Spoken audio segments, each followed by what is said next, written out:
Senator, the reason I wanted to have you on is because you really have become the face of the new right and possibly a vision of what the GOP could look like within the decades to come. That's kind of the frame I'd like to bring to this conversation. So let's begin with Google. You were the first attorney general in the country to open an investigation into the search giant. Now 48 of your former compatriots have joined your lead. The DOJ is also leading investigation into these companies. What is the ideal end state for that investigation in your view? Well, I mean, the ideal end state is to get the facts, first of all. And this is something that Google has resisted. I mean, look, I can tell you, as Attorney General of Missouri, I mean, first of all, when we tried to get other states to partner with us, when I launched an antitrust investigation, this has been 2 years ago now, I couldn't get a single state to come on board. So now to have almost all 50 is absolutely outstanding. I mean, this is great, great progress. I think it shows what happens if you're willing to take a stand. But Google resisted us at every turn. You know, their public statement was, their public official line was, oh, we're cooperating fully. But cooperating fully meant resisting every document request. It meant maintaining at first that they weren't even subject to Missouri's laws. This was their first salvo. It meant hiring every attorney that they could find to try and stall us and delay. And that's exactly what they're going to do to the state attorneys general. That's exactly what they've been doing to the United States Congress. I mean, I've sat in committee hearings and listened to them tell, if not outright falsehoods, deliberately misleading testimony. Which falsehoods and well, think about for a second their Android phone. I mean, listening to a Google exec tell me that the Android phone doesn't actually track users when they have location services turned off. But it turns out it does. I said, well, wait a minute, if you turn off the Wi-Fi, does it still scan for other Wi-Fi? Yes, it does. Does it still send reports to Google? Yes, it does. Can you stop that? No, you can't. But of course, he initially said quite the opposite. So all that to say that getting the facts about what Google is doing would be a tremendous, tremendous plus.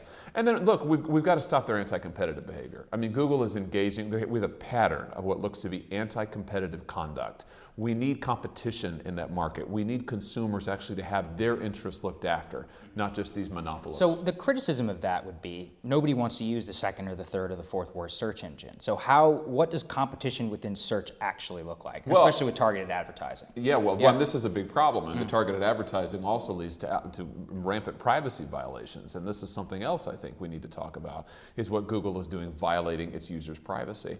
But in terms of competition, I mean, let's open up the market to allow new market entrants to have a chance to develop a better product. I mean, we don't know what a better product would look like because Google is stifling competition. Well, speaking of that, so breaking news, the Wall Street Journal is saying that Amazon has been altering its search results to prefer its own products over an actual competitive marketplace at the objection of its own lawyers who are raising antitrust concerns. Does this sound like something that you think also needs investigation? Will you be looking into this personally and sending some inquiries? I think it is. I think it is very troubling. I think it does merit investigation, absolutely. And what we're seeing is a really troubling pattern here, that these monopoly-sized entities, Google, Facebook, Amazon, are using their tremendous market power to favor their own businesses, favor their own products, and disfavor competitors. Well, who loses in that are the American people at the end of the day, as well as our privacy, as well as our children. So this is why we need to hold them accountable. So in a recent Wired interview you did, you said that from Silicon Valley, it has given us some of the worst of America. You specifically criticized the creation of billionaire wealth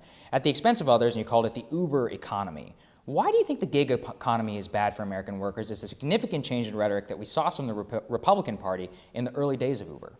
Well, I think, look at the track record that Silicon Valley has given us, and I've referred to, in particular, social media. Yeah. I mean, social media, the pathologies associated with social media in the last decade or so, I mean, the data that comes to us about the correlation between social media usage and teenage suicide and teenage depression and teenage loneliness. Now, look, we need more information. It's still early days, but what we're seeing so far is very, very worrisome. And we know what the business model is of these giant social media companies, Google, again, and Facebook.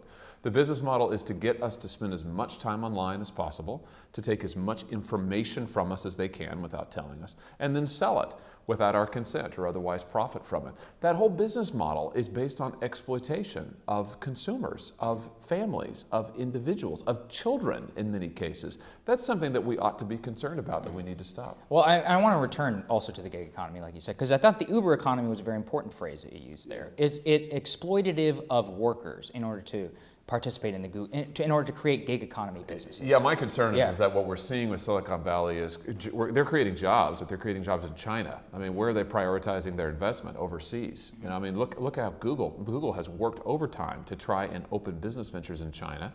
including being willing to launch a platform search engines that censor according to Chinese Communist government standards, just so that they can rake in the bucks. Where's everything produced that Apple, for instance, makes? China.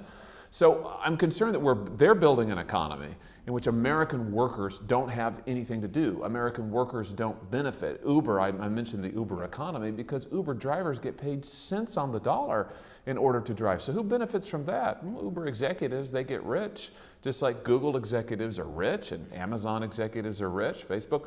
But what about everyday American workers? What's their place in this economy? It's a problem. Do you think gig economy jobs make America a better or a worse place? I mean, it just depends. They should be making America better, and this is my challenge to these companies. My challenge is if they want to be leaders, they say they represent the best of America. Well, if that's true, create jobs in this country.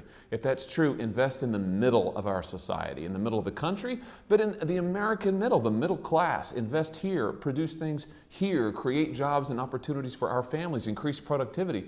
They haven't been doing any of that. So you spoke about China earlier. Does Silicon Valley have a national security problem with China? Yeah, I mean, clearly they do. And so what should they be allowed to do business whatsoever with China? Well, look, I've advocated legislation that would place a number of technologies on what's called the export control list. Everything that China says that they are targeting, that China is targeting to try and steal, basically.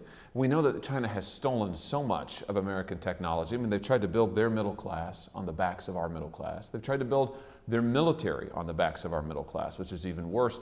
And Silicon Valley has just gone along with it. So it's time to put Silicon Valley to a choice, which is that you can either support the repressive authoritarian regime in China, or you can support the American middle class. But increasingly, you can't have it both ways.